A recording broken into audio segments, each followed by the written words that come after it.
খেলনা, নানান ধরনের মানে পুতুল নাচ হয়, নানান ধরনের বাদ্যযন্ত্র এগুলো হয়। কোনো কোনো সময় পয়লা বৈশাখের জারি গান হয়, সারি গান হয়, বাউল গান হয়, এগুলো হয়। তো ঢাকাতেও হয়। তো আমরা পয়লা বৈশাখে সকালবেলা পান্তা ভাত খাওয়া, ইলিশ মাছ ভাজা, পান্তা ভাত, এই যে একটা এটা ঐতিহ্য। আবার মানে কৃষকের ঘরে পায়েস রান্না করা হয়। কিন্তু পয়লা বৈশাখ নিয়ে একটা মানে গোষ্ঠীর মধ্যে একটা দ্বন্দ্ব লক্ষ্য করে যাচ্ছে। এই 1000 বছরের পুরনো পয়লা বৈশাখের এই শোভাযাত্রার নামকরণ নিয়ে, শোভাযাত্রা নামকরণ নিয়ে এটা শুরু হয়েছে 1989 সালে এরশাদ সাহেবের আমলে। উনি মানে আনন্দ শোভাযাত্রা নাম দিলেন, আনন্দ শোভাযাত্রা। এবং এভাবে আনন্দ শোভাযাত্রা চলতে থাকলো। তারপর 96 সালে মানে আওয়ামী লীগ সরকার ক্ষমতা আসার পরে, বিএনপির সময় এইটা চললো, আওয়ামী লীগ সরকার ক্ষমতা আসার পরে আপনার এই তারা এখানে মঙ্গল শোভাযাত্রা নাম দিল, আনন্দ বাদে মঙ্গল। এই মঙ্গল শোভাযাত্রা চলতে থাকলো। তারপর আওয়ামী লীগ গেছে, বিএনপি ক্ষমতা এসছে। তারপরে মানে মঈনুদ্দিন ফখরুদ্দিন সাহেবের জরুরি অবস্থাকালীন মানে সরকার এসছে, তারা চলে গেছে। তারপরে আপনার এই ইয়েতে আপনার কী বলে যে অন্তর্বর্তীকালীন সরকার এসে আবার একে আনন্দ শোভাযাত্রা নাম। এই আনন্দ শোভাযাত্রা মঙ্গল শোভাযাত্রার মাঝে আমি সেদিন আপনার ছিলেন, একটাকে দুটো ইয়েতে আমার বক্তব্যটাকে টুইস্ট করে বলা হয়েছে। বক্তব্যের মানে নৈতিক দিকগুলো কি? আমরা তো মানে মানুষ, তো আমরা কথা বলি, গল্প করি। যে কথাটা মানে বলা যায় সাংবাদিক, দায়িত্বশীল সাংবাদিকরা কী বলে? আমরা বলি যে এই কথাটা কিন্তু প্রেসের জন্যই না, it is not to be disclosed. হ্যাঁ, এটা বিটুইন ইউ অ্যান্ড মি, আমরা কথা বলছি। এরকম অনেক কথা থাকে।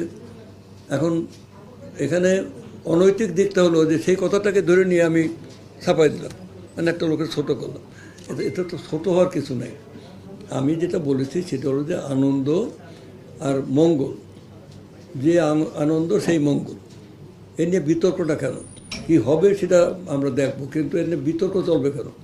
কেউ আছে একবার আঁকড়ে ধরে যে না মঙ্গলই হতে হবে, কেউ বলে আনন্দই থাকতে হবে, আনন্দ আর মঙ্গল। হ্যাঁ, মানে ওই যে গানটা আমি ভুলে যাব, কি মঙ্গল আলোকে নাকি আনন্দ আনন্দ লোকে মঙ্গল আলোকে, একই গানের ভিতরে রবীন্দ্রসঙ্গীত, আনন্দ লোকে মঙ্গল আলোকে। তা আনন্দ আর মঙ্গলটা কী? আগে তো এই মানে কথার অর্থটা তো বুঝতে হবে। মানে পয়লা বৈশাখ একটা আনন্দে ভেসে যায় আমাদের দেশের মানুষ, কৃষক সমাজ, নাকি কমিশনার সাহেব? আমরা আনন্দ করি। এই আনন্দের মধ্যে আমরা মঙ্গলও দেখি। কারণ নববর্ষ শুরু হলো, অতীতে যা কিছু গ্লানি, যা কিছু মানে আমাদের মানে ব্যর্থতার সব কিছু মানে সেই ঝরা পাতার মতো ঝেড়ে ফেলে দিয়ে আমরা গাছে গাছে নতুন পাতা হয়, সেটাও এই সময় এইটি।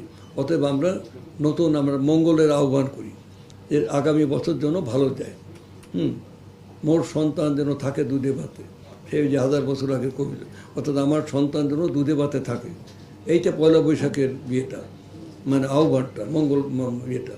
তো মঙ্গল আনন্দ, এর মধ্যে আমার আনন্দ আছে, আমি ফসল বুনতেছি। তো এই বিতর্ক আমরা দায়িত্বশীলভাবে এটা আমরা মানে ইয়ে করতে পারবো না। কারণটা হচ্ছে যে আমাদের সরকার, আমি আপনাদের বলতে চাই, আমরা জনগণের ভোটে নির্বাচিত হয়ে এসেছি এবং জনগণের ভোটে মানে ব্যাপক সংখ্যাগরিষ্ঠতা নিয়ে আমরা নির্বাচিত হয়ে এসেছি।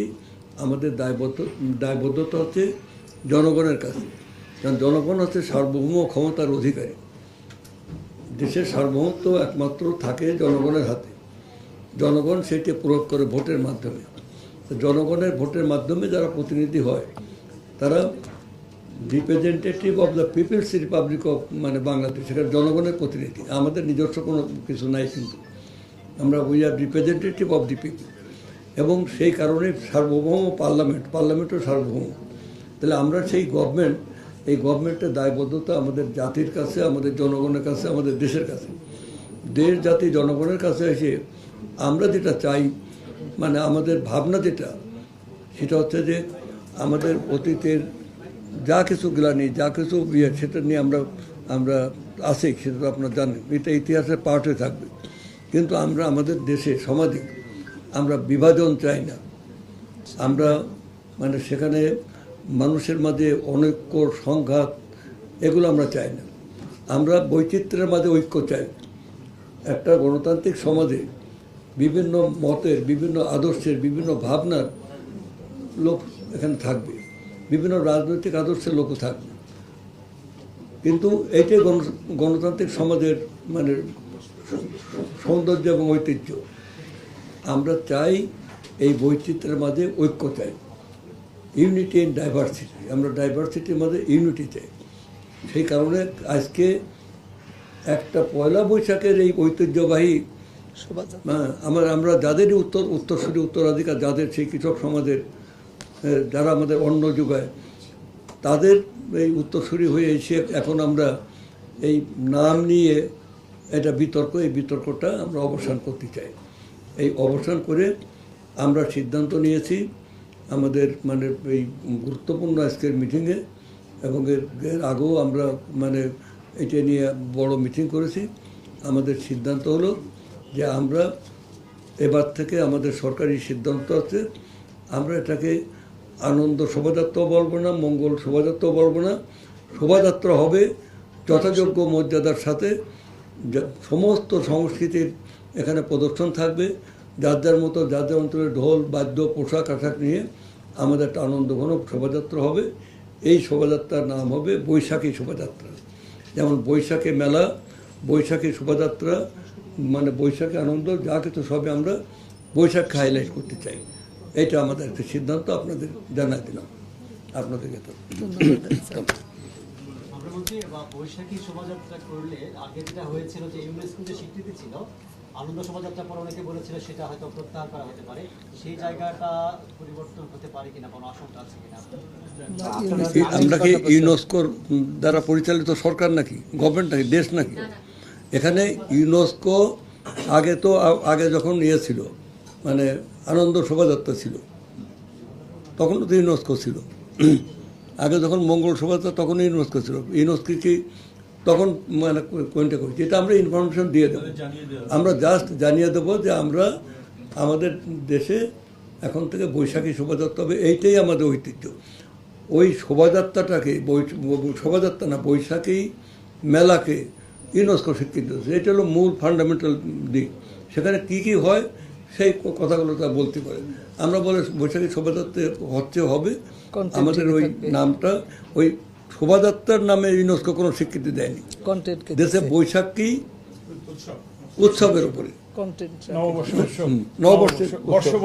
বর্ষবরণ নিয়ে বাঙালিরা বর্ষবরণ করে, বাঙালিরা নবান্ন উৎসব করে, বাঙালিরা পিঠে উৎসব করে, বাংলাদেশের সংস্কৃতিকে কি এটা ওরা তুলে ধরেছে। তা আমাদের সংস্কৃতিকে শোভাযাত্রা শুধু নানান ব্যাপার, তো অনেক অনুষ্ঠানই হবে সেটা। আমার একটা প্রশ্ন ছিল, এটা ছায়ানট সকালবেলা সেখানে রমনা বটমূলে তারা ইয়ে করবে, ওই যে অনুষ্ঠান করবে। আমাদের জাসা সারাদিন ব্যাপী সেখানে প্রোগ্রাম করবে। এখানে নজরুল ইনস্টিটিউট সেখানে প্রোগ্রাম করবে। এখানে ওই যে বুলবুল একাডেমি করবে, ললিত কলা একাডেমি করবে, পুলিশ করবে,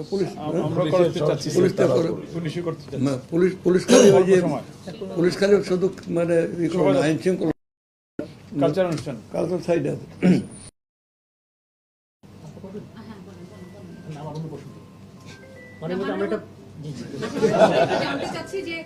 এর আগের বারও আমরা দেখেছি যে শোভাযাত্রার কয়েকটা প্রতিকৃতি ওই জায়গায় আগুন ধরিয়ে দেওয়া হয়েছে। এবার কোনো সিকিউরিটি থ্রেট আছে কিনা শোভাযাত্রাকে ঘিরে, কোনো ধরনের সিকিউরিটি নিরাপত্তাজনিত ঝুঁকি আসলে আছে কিনা? আমি প্রশ্ন উত্তর, তুমি কোন চ্যানেলে? আমি 71 টিভিতে স্যার। তুমি সেদিন টুইস্ট করে আমার বক্তব্য দিলে। আমি তো ছিলামই না।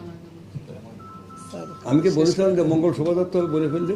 আমি তো সেদিন ছিলামই না। আপনি যে 3-4 জনের সাথে কথা বলেছেন, আমি ছিলামই না প্রোগ্রামে। আমরা ভুল পড় না, এই 16 বছর বয়স থেকে রাজনীতি করেছি। ঢাকা বিশ্ববিদ্যালয়ের সমস্ত আন্দোলন সংগ্রামে 69 গণঅভ্যুত্থানে আমরা সেখানে ছিলাম। আমরাই 11 দফা আন্দোলন করি, তোমার পূর্বপুরুষকে শুনে দেবো। সেটা নিয়ে কোনো প্রশ্ন নাই। নিরাপত্তাজনিত কোনো ঝুঁকি আছে? নিরাপত্তাকে তুমি ঝুঁকি দেখতেছো? না না স্যার, আমি একটু জানতে চাচ্ছি আপনার কাছে। না না না এই না প্রশ্নটা না কেন নিরাপত্তা করেন? তোমার বিহেভিয়ারের পেছনে থাকে অ্যাটিটিউডের পেছনে থাকে সিস্টেম অফ বিলিভ। তুমি কি তাহলে নিরাপত্তা ঝুঁকি তোমরা বলতেছো না? আমি কিন্তু শুক্রবারে অতীতে যেটা দেখেছি মাননীয় মন্ত্রী, আপনি অন্যভাবে নেবেন না, আমি একটু শেষ করি। অতীতে আমরা দেখেছি যে প্রচুর পেছনে দড়ি দিয়ে র্যাব, সামনে পেছনে র্যাব দিয়ে শোভাযাত্রা করা। এখানে ঢাকা বিশ্ববিদ্যালয়ের যিনি চারুকলার ডিন, উনি শিক্ষক, চঞ্চল স্যারও আছেন। আমি একটু শেষ করি। এবং আমি পরশু গিয়েও দেখেছি যে মোটিভগুলো যে তৈরি করা হচ্ছে সেখানে পুলিশের 3-4 জন হ্যাঁ, তো অসুবিধা পুলিশ তো থাকবেই। থাকবেই তো। আপনি বলেন, পুলিশ তো মানুষের সেটা বলতে পুলিশ কেন? নাই কোন মানুষ দেশে? আশ্বস্তই আছে। আমি বলি এরা মানুষ ইংল্যান্ডে, যথেষ্ট আশ্বস্ত। ইউরোপে, উন্নত দেশগুলোতে সেখানেও কিন্তু পুলিশ থাকে। তবে সেখানে ওই প্রাইম মিনিস্টার দেখা যাচ্ছে যে মানে মেট্রোতে চলে যাচ্ছে, নিজের বাচ্চাকে স্কুলে যাচ্ছে, তার ওখানে গাড়ি বহন এগুলো থাকে। আমরা সেই জায়গাটা বাংলাদেশে আনতে চাই। আমরা বাংলাদেশে আনতে চাই। এই যে সেদিন একজন বক্তৃতা করলো পার্লামেন্টে, টাঙ্গাইলে একটা মানুষকে মানে নির্দেশ দিচ্ছে তাকে ধরে নিয়ে আসো, ওকে হত্যা করো। এবং বাবাকে ডেকে নিয়ে এসছে, বাবার হাতে ধারালো রামদা দিয়ে বলছে তুমি তোমার সন্তানকে আমাদের সামনে, ছেলেকে আমাদের সামনে খুন করো। গলা কেটে তার মুন্ডুটা হাতে তোমাকে দো, এবং তাকে বাধ্য করে জোর করে তার ছেলের মানে গলা বাবা কাটতেছে। এইটা আমরা দেখেছি। পুলিশকে লিস্ট দিতে দেখেছি যে এই যে লিস্ট দিচ্ছে, এতে গুম করো, আয়না ঘরে নাও, এদের খুন করো। পুলিশকে বলেছে রাতের বেলা পুলিশ মানে ডিসি মানে কি বলে যে ডিসি, এসপি, ইউনো, ওসি যে ভোট অর্ধেক কাটে দিয়ে দাও 18 সালে। আমরা একটু লক্ষ্য করি, আমরা ওই জায়গাটা দিতে চাই না। আমি আগেই বলেছি যার ভাবনা থাকবে, যার রাজনীতি আদর্শ থাকবে, কিন্তু মানে we are A nationalist government. We must protect our national interest, we must safeguard our national economy. আমাদের তুমি মানে পুলিশ তার দায়িত্ব পালন করবে, আমরাও আমাদের দায়িত্ব রাখতে হবে। তোমরা সাংবাদিকরা বা তোমরা নিজের দায়িত্ব রাখবা। এখানে শুধু পুলিশ নির্ভর আমরা হতে চাই না। আমাদের যেটা ঘোষণা স্যার সেটা বলা হয়ে গেছে, আর কোনো প্রশ্ন নেই স্যার। আচ্ছা আমরা তাহলে উঠি। মন্ত্রী আমাদের সকল রকমের নিরাপত্তা প্রস্তুতি আছে। আমরা যে কোনো পরিস্থিতি মোকাবেলা করার জন্য আমাদের বিশ্ববিদ্যালয় আইন শৃঙ্খলা বাহিনী আমরা সজাগ আছি যে কোনো পরিস্থিতি। মাননীয় মন্ত্রী, জুলাই সিতে জাদুঘর কবে নাগাদ চালু হবে এটা যদি একটু বলতেন। এটা এই মিটিং এর বিষয় না, এটা এই মিটিং এর বিষয় না, এই মিটিং এর মধ্যে থাকে, এটার মধ্যে থাকে। পেয়েছি, প্রশ্ন করছি। জানতে পারি স্বাভাবিক।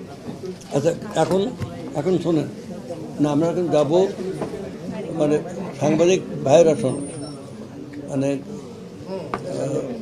এখানে সবাই আপনারা দায়িত্বশীল হবেন, আমরা দায়িত্বশীল হবো। আমরা দেশবাসীকে বলছি, আমরা ঢাকা বিশ্ববিদ্যালয়কে স্পেশালি রিকোয়েস্ট করা হয়েছে যে এখানে আপনারা মানে করবেন, ওই যে আপনাদের র্যালির মধ্যে চারুকলা থেকে যে র্যালি স্টার্ট হবে সেখানেও আপনাদের থাকবে।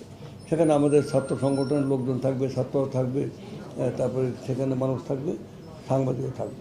অতএব এখানে অন্যভাবে আমি নিই নাই, কিন্তু কথা হলো যে এই যে অনেক কথা মানে বলাটা কিন্তু মানে একটা ভাবনাটাকে অন্যভাবে উচকে দেয়, এটা ঠিক না।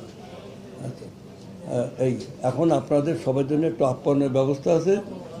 আমি আরেকটা মিটিং আমার মানে রুমে যাচ্ছি, আপনারা একটু দয়া করে সব। আমার একটা প্রশ্ন ছিল, জুলাই স্মৃতি জাদুঘর এটা কবে নাগাদ চালু হতে পারে?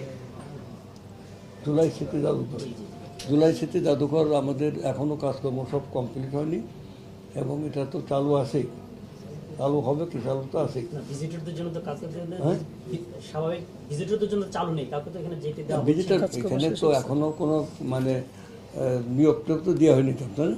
এখনও কাউকে নিয়োগ দেওয়া হয়নি।